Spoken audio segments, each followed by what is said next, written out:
Où trouver la force pour prier?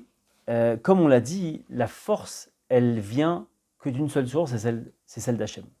Hachem, il nous a fait un cadeau magnifique.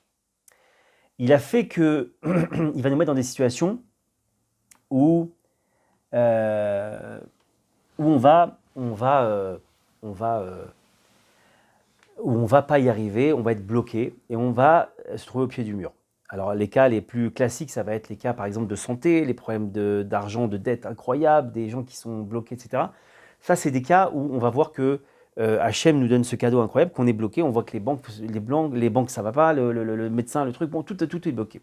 À ce moment-là, effectivement, on doit se tourner vers Hachem. Bon, mais des fois, on n'est pas dans cette situation-là. Des fois, on sent qu'on n'a pas la force ni le temps. Pour répondre en quelques mots, celui qui n'a pas la force de prier, il y a deux choses. Premièrement, il n'a pas fait ce qu'on dit, ce que Rabbi Nachman nous dit, le Yeshuv Hadad de la chose. Qu'est-ce que c'est le Yeshuv Hadad de la chose? C'est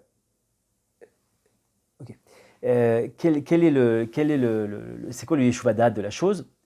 C'est quand je prends conscience de quelque chose et qu'il fait partie de moi intégrante et que maintenant c'est une chose que je ne serai plus à même de faire parce que j'ai compris, j'ai intégré complètement que c'était une problématique.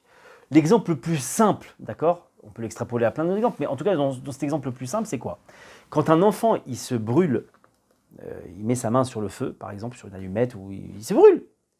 Je peux vous garantir qu'il a fait cette espèce de Yeshuv Hadad. Yeshuv Hadad, la traduction littérale de Yeshuv Hadad, ça veut dire asseoir sa connaissance.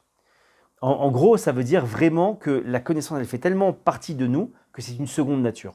Chez cet enfant qui se serait brûlé, par exemple, c'est sûr qu'il a pris conscience définitivement que le feu, ça brûle. Et plus jamais il pourra toucher une flamme parce qu'il a compris que le feu, ça brûlait. Bon. Maintenant, ce Yeshuv Hadad-là, le fait d'asseoir sa connaissance, elle doit aussi se faire dans tous les domaines importants. Entre autres, celui de la prière. Et c'est pour ça que les gens n'arrivent pas à prier. Parce qu'ils n'ont pas compris véritablement l'enjeu, l'importance de la prière.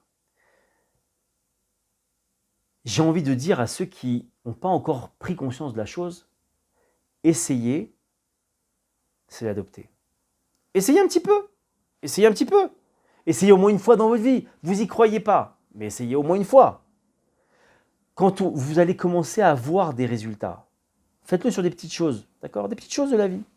Quand vous allez voir la main d'Hachem, quand vous allez voir les choses qui commencent à se modifier d'elles-mêmes, parce que vous avez tout simplement adressé une parole à Hachem, une prière à Hachem, et que finalement les choses, elles ont changé, alors vous allez pouvoir juger par vous-même qu'il y a une réalité. Ça marche. Alors à ce moment-là, ce qu'on appelle le Yeshuv Hadad, le fait d'asseoir sa connaissance, elle va être présente. Encore une fois, je fais appel à des gens qui sont objectifs. On peut toujours tout expliquer par le rationnel, bien que, quoique, d'accord? Bon. Mais en tout cas, ceux qui sont objectifs, ils verront que la conséquence de la réussite qu'ils obtiennent maintenant, c'est tout simplement parce qu'ils ont prié. Quand ils vont voir ça, alors effectivement, ils vont commencer à prendre conscience de la chose. Et si on n'a pas ce Yeshuv Hadad, cette prise de conscience de la chose, de l'importance de la chose, c'est sûr qu'on n'arrivera pas à prier. Maintenant, comment trouver le temps? Il y a aussi une question d'organisation. Il y a un moment dans la journée où on est plus au calme que les autres. Soit c'est le soir quand tous les enfants dorment, où tout le monde dort, d'accord, ou c'est la nuit un peu plus calme. Le mieux, c'est à la moitié de la nuit, comme dit Rabbi Nachman, à Chatzot. Tout le monde ne peut pas le faire, tout le monde n'a pas la force de le faire, mais en tout cas, ce qui nous importe, c'est d'avoir un moment où il y a une accalmie. Alors, soit plus tard dans la nuit, soit très tôt le matin. Après, si dans la journée, vous avez un laps de temps où vous pouvez prier, faites-le. Mais en tout cas, ce que je conseille aux gens, c'est toujours de prendre ce moment de prière tôt le matin ou plus tard dans la nuit où il y a un calme, il y a une accalmie.